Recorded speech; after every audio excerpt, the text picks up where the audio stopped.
Hey there, everyone. Welcome back to the English Leap podcast. I'm Daniel, here as always with the amazing Erin. We're so happy you've joined us today. Hi, everyone. Let's kick things off with a quick question. Have you ever had one of those nights where your brain just won't switch off? You're lying in bed staring at the ceiling, and suddenly you're replaying something embarrassing you said years ago.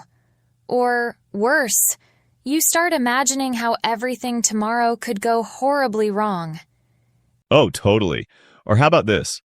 You're texting someone, and they don't reply for an hour. Instead of assuming they're busy, you think, they hate me.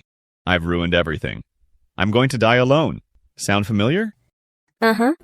It's like our brains have a talent for turning the tiniest things into a full-on drama. That's why today we're talking about something we all deal with. How to stop overthinking. Right. Overthinking isn't just tiring. It's like running on a hamster wheel. You're moving, but you're getting nowhere. But don't worry, we've got you covered today with some practical tips to help you hop off that wheel and actually relax. And to make it even better, we're bringing in Lucy, who is fantastic at explaining things in a way that's super easy to understand. And fun, too. She's going to share ways to quiet that overactive brain and feel more in control of your thoughts. Mm-hmm. And, of course, we'll be learning some awesome English phrases and vocabulary along the way. Because, hey, if we're going to tackle overthinking, we might as well improve our English while we're at it, right? Exactly. So, if you've ever been stuck in an endless loop of what-ifs, or should I have said that? Don't worry. We've all been there. This episode is for you.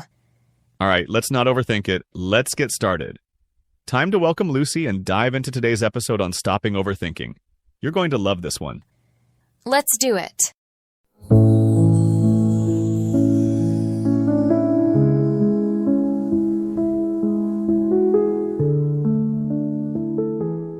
Imagine a child flying a kite on a bright, breezy afternoon. The sky is clear, the wind is perfect, and the kite soars higher and higher.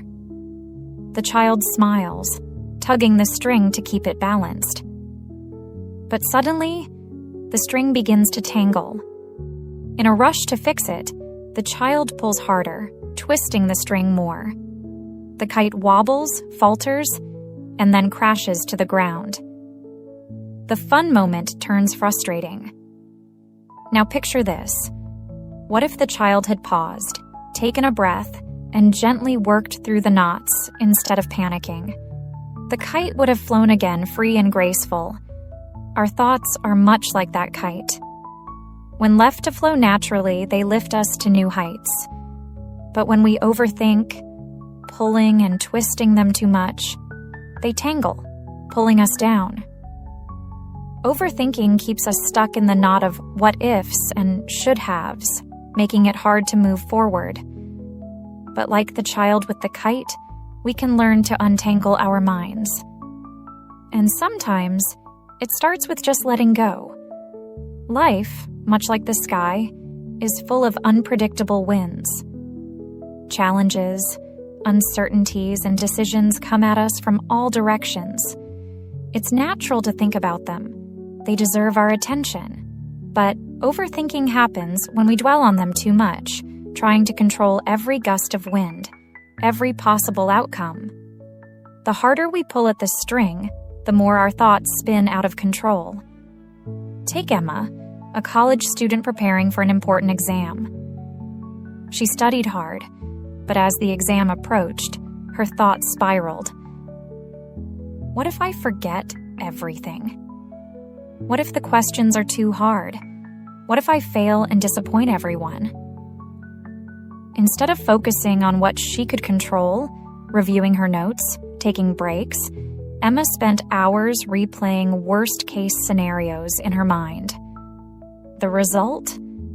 Sleepless nights, endless anxiety, and a drained mind before the exam even began. Emma's story reminds us of something simple yet profound. Overthinking doesn't solve problems, it creates new ones. Just like the kite, our minds need space to breathe. And the first step is learning to pause. There's a saying that fits perfectly here. You can't stop the waves, but you can learn to surf. Our minds are like the ocean, full of waves, thoughts, emotions, doubts, and hopes. Some waves are small and gentle, easy to ride. Others are towering and intimidating, threatening to pull us under. Overthinking happens when we try to control these waves, fighting against the current. But the truth is, the waves are a natural part of life. We can't stop them. What we can do is learn to surf. Think about Stella, a young professional who constantly overthinks her decisions at work. After every meeting, she replays her words in her mind. Did I say the wrong thing? Should I have added more details? What if my boss thinks I'm not capable?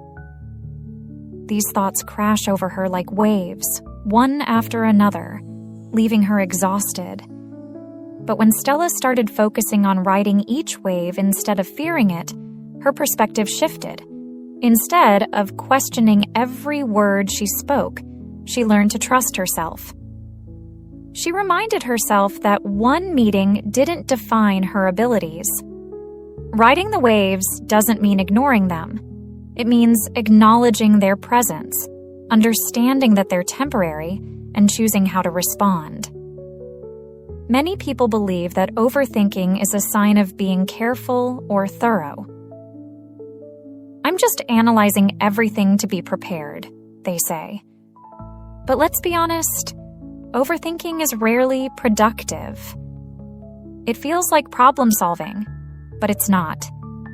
It's like spinning in a hamster wheel, moving endlessly but going nowhere. Here's an example. James, an entrepreneur, spent weeks overthinking a decision about his new business venture.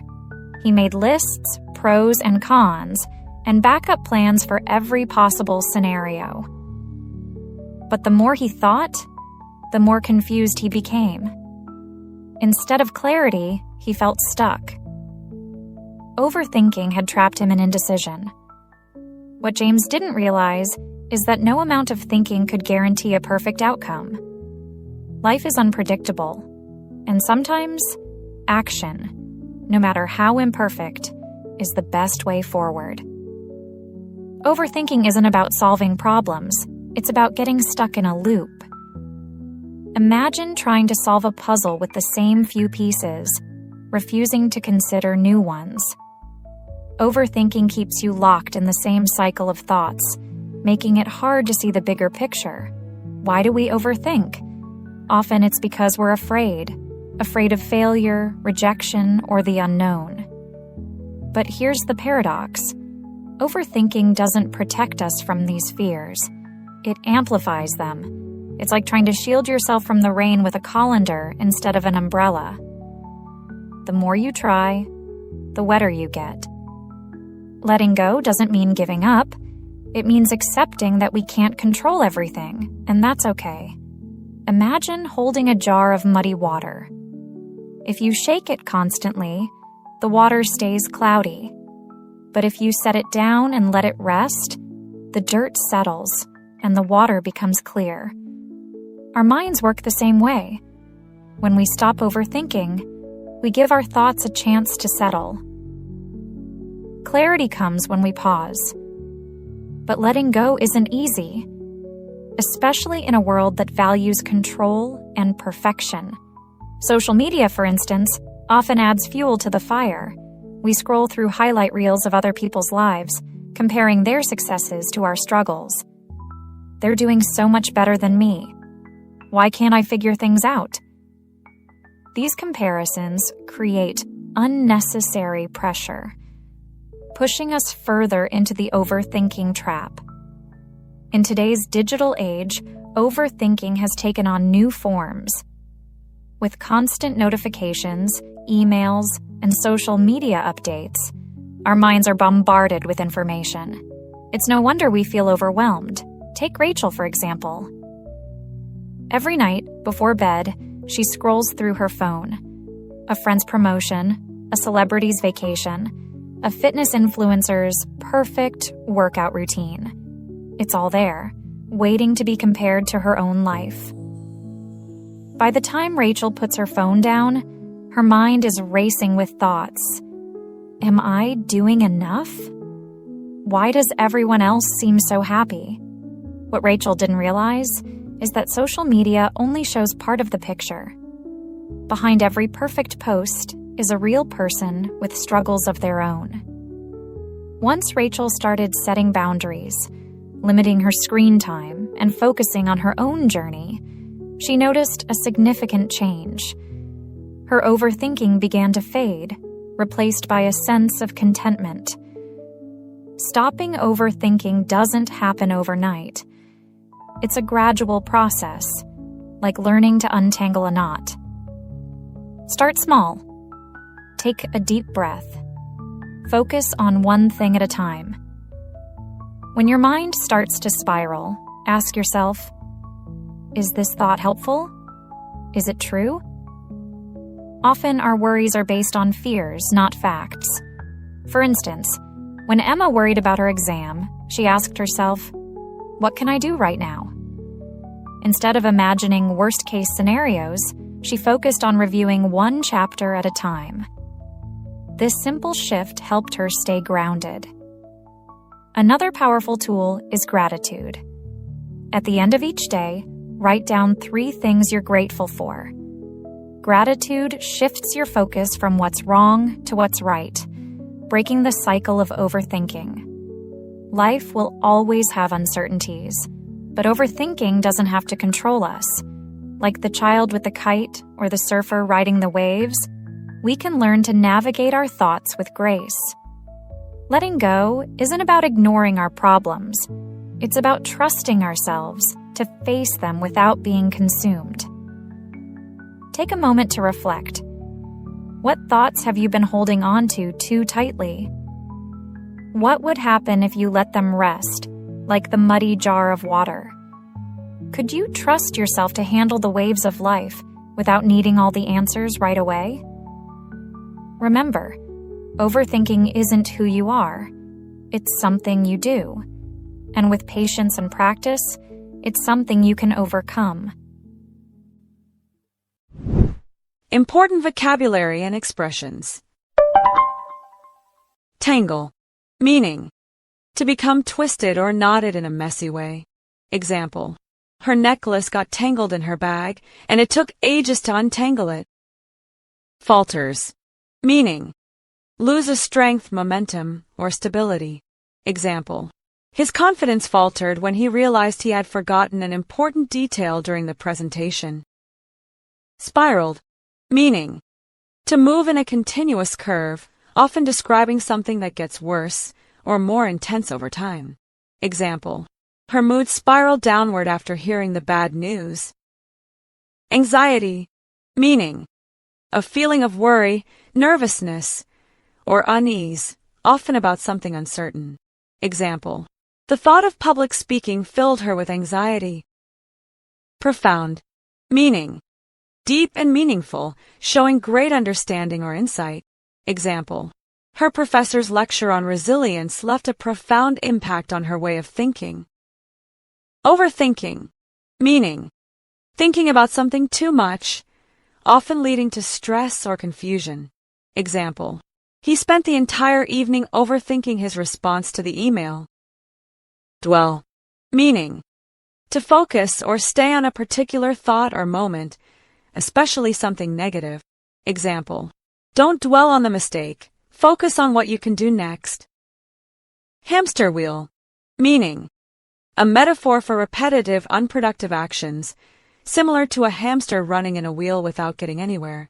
Example, she felt stuck on a hamster wheel, working long hours but achieving little satisfaction. Indecision. Meaning, difficulty in making a decision, often caused by overthinking. Example, her indecision over what to order made everyone at the table wait longer than expected.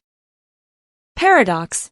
Meaning, a situation or statement that seems contradictory but may be true. Example, it's a paradox that sometimes you have to slow down to move faster. Acknowledging. Meaning, recognizing or admitting the existence or truth of something. Example: he avoided acknowledging the mistake, but everyone could see it. Colander, meaning a bowl with small holes used to drain water from food like pasta. Example: after cooking the spaghetti, she poured it into the colander to drain the water. Well, that wraps up today's episode. We hope you found it helpful in understanding how to stop overthinking and picked up some useful tips and vocabulary along the way. Thanks for joining us on the English Leap podcast. If you enjoyed this episode, be sure to subscribe and download the episode PDF. It's packed with all the tips and key phrases we covered today to help you reflect and practice. And remember, progress takes time. The more you listen and practice, the more confident you'll become. We're here every week to guide you on your journey. See you in the next episode, everyone. Until then, take a deep breath, trust yourself, and keep making those leaps toward better English and a calmer mind. Bye for now, and as always, happy learning. Your progress doesn't end here. To continue advancing your English skills, click on the next video or explore the additional videos we've thoughtfully selected for you.